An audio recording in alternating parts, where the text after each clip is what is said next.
Hi there, my name's McGuire, and today I will be diving into John 1 through 5 and looking at what this passage means and how I can apply it both to my life and the lives of others. I'll start off by reading this passage for you.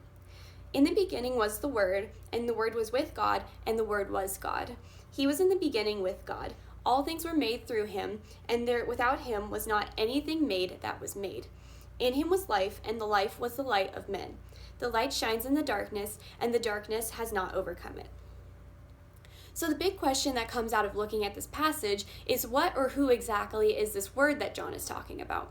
Well, if you skip ahead to in the chapter to verse 14, which says, "And the Word became flesh and dwelt among us," John clarifies for us that the word he is talking about is actually Jesus. So I think that the main point of this passage then is to help us better understand just exactly who this Jesus guy really is.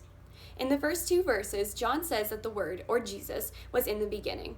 This echoes what is said in the very first verse in the entire Bible in the book of Genesis, which says, "In the beginning God created the heavens and the earth."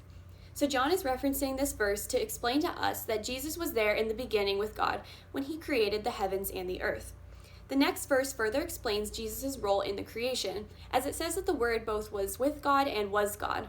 This may seem a little bit confusing at first, but basically what this means is that God and Jesus have a special understanding and relationship with one another that makes them both God, even though there is God the Father and Jesus the Son separately.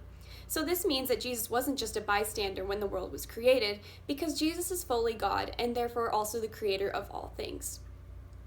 John goes on to say in verse 3 that all things are made through Jesus, and that without him nothing can be made. This affirms that Jesus is fully God, because think about it. If Jesus wasn't God, that means he would have had to have been created by God, which doesn't really make any sense since John just said that nothing can be created without Jesus. So basically Jesus is God then. Confirmed. So great, we've clarified that Jesus is fully God and our creator. So what? How can we apply this to what's going on in my life right now? Well, to find that answer, let's reread the last two verses.